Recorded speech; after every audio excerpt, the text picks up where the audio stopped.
উনি 2025 সালের জানুয়ারি মাসের 1 তারিখে আমাদের এই এসেনশিয়াল ড্রাগসে এমডি হিসেবে নিয়োগ পান। ওনার নামে যথেষ্ট এডুকেশন থাকা সত্ত্বেও উনি এখনো অপসারিত হচ্ছেন না। আমি বিনীতভাবে দু হাত জোর করে বলছি, আমাদের উপদেষ্টা মন্ডলী ডক্টর ইউনূস সাহেব, উনি আমাদের খুবই শ্রদ্ধাভাজন একজন ব্যক্তি, এবং উপদেষ্টা মন্ডলী স্বাস্থ্য উপদেষ্টা যিনি আছেন তার দৃষ্টি আকর্ষণ করছি, তারা যেন আমাদের এই বিষয়টিকে আমলে নেন। আমরা যারা দীর্ঘ 15 বছর 16 বছর এমনকি 18 বছর ধরে চাকরি করছি এই অফিসে, আমাদের নামে কোন রকমের কোনো এডুকেশন ছাড়া, কোন রকমের কোনো মানে অন্যায়, আমাদের নামে কোনো অন্যায় পাইনি, কোনো অন্যায় ছাড়াই আমাদের নামে কাগজ দিয়েছে, পারমিশন কাগজ দিয়েছে, যেটা খুবই আমাদের প্রতি জুলুম করা হয়েছে। এখানে সে 800+ লোকের চাকরিচ্যুত করেছেন, কারণ উনি কোনো সুনির্দিষ্ট কোনো অভিযোগ তুলতে পারেননি। এটা খুবই দুঃখজনক। আমরা যারা এখানে চাকরিচ্যুত হয়েছি এর অধিকাংশ লোকই অসহায় হয়ে পড়েছি, যারা আজকে এই মাদকবন্ধন করতে আমরা বাধ্য হয়েছি। আসলে আমাদের বারাকান্ত বন্ধু আজকে রাস্তা আসছি, আমাদের কথা শোনার মতন এখন বর্তমানে কেউ নেই। যদি উপদেষ্টা মন্ডলী যদি আমাদের দিকে খেয়াল না করেন তো আমরা খুবই অসহায় অবস্থায় আছি। ও আমরা চাচ্ছি আপনারা অবশ্যই এই বিষয়টাকে গুরুত্ব সহকারে দেখেন, এবং এই যে দুর্নীতিগ্রস্ত এবং নারী কেলেঙ্কারি গ্রস্ত যে আব্দুল সামাদ মৃধা, এনাকে অবশ্যই অপসারণ করার ব্যবস্থা করেন। ইনি যখনই আমাদের এখানে নিয়োগ পেয়েছেন, নিয়োগ পাওয়ার পরে ইনি প্রত্যেকটা শাখা অফিসে একটি করে সিন্ডিকেট তৈরি করছেন।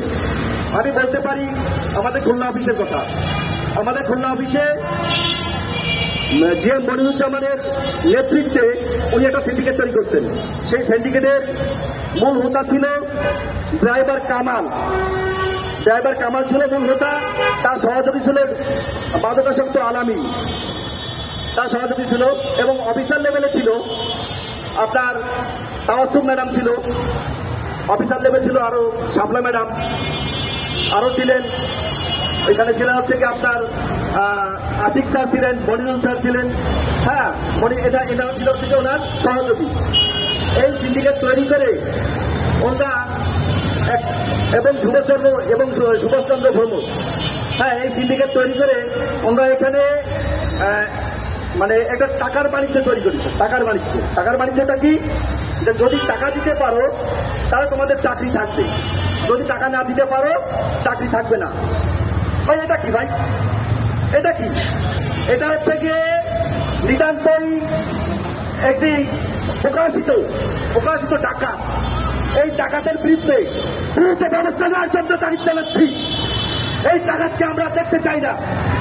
দয়া করে এই যে ডাকাত রয়েছে আব্দুল সামাদ মৃধা, এর নামে যথেষ্ট কেলেঙ্কারি রয়েছে। এই কেলেঙ্কারি থেকে তাকে ঢাকা ইডিসিএল থেকে অবসানের জন্য আমরা জোর দাবি জানাচ্ছি। ভাই, আমরা নিরপরাধ মানুষ, আমাদেরকে কোনো কারণ ছাড়াই আমাদের চাকরিচ্যুত করা হয়েছে। আমি এর প্রতিবাদ করেছি যে ভাই কেন তোমরা টাকা চাচ্ছ কেন? হ্যাঁ, তাদের যে সিন্ডিকেট কর্মী ছিল কামাল, আলামিন, ওদেরকে আমি বলি ভাই তোমরা টাকা চাচ্ছ কেন? বলে ভাই উপরের নির্দেশ। বলে কার উপরের নির্দেশ? জিএম মনিরুলের নির্দেশ। আশ্চর্য। আর জিএম মনিরুল তো সবাই এমডি সামাদ মৃধার লোক। আমি এটা প্রতিবাদ করেছি। প্রতিবাদ করার পরে আমাকে প্রথমে ট্রান্সফার করবো। সেক্ষেত্রে না ট্রান্সফার করার পরে আমি জমি তারপর আমার চাকরিটা অপসারিত করবো। এইগুলো কি ভাই? এইগুলো কি? চরম অন্যায় করা হয়েছে আমাদের সাথে, চরম অন্যায়। শুধু আমি না, আমি ব্যক্তি সবার না, প্রত্যেকটা মানুষের সাথে চরম অন্যায় করা হয়েছে। কারণ একটা ব্যক্তির নামে সুনির্দিষ্ট কোনো অভিযোগ নেই, কোনো অভিযোগ নেই। এগুলো আসলে আমরা ভারাক্রান্ত বন্ধু, আমরা আজকে আস্থা নেমেছি। আমরা খুবই শোকাহত।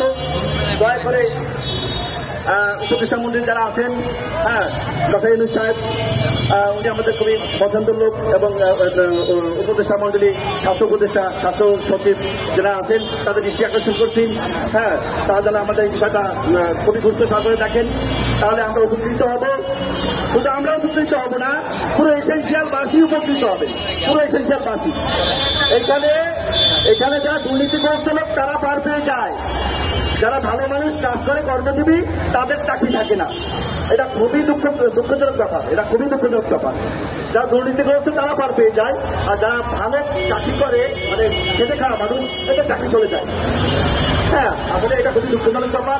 এই ব্যাপারে আমি সুনির্দিষ্ট একটি তদন্ত চাচ্ছি, তদন্ত করে তাদেরকে অপসারণের জন্য একটি ব্যবস্থা নেওয়ার জন্য দাবি জানাচ্ছি। আসসালামু আলাইকুম ওয়া রাহমাতুল্লাহ।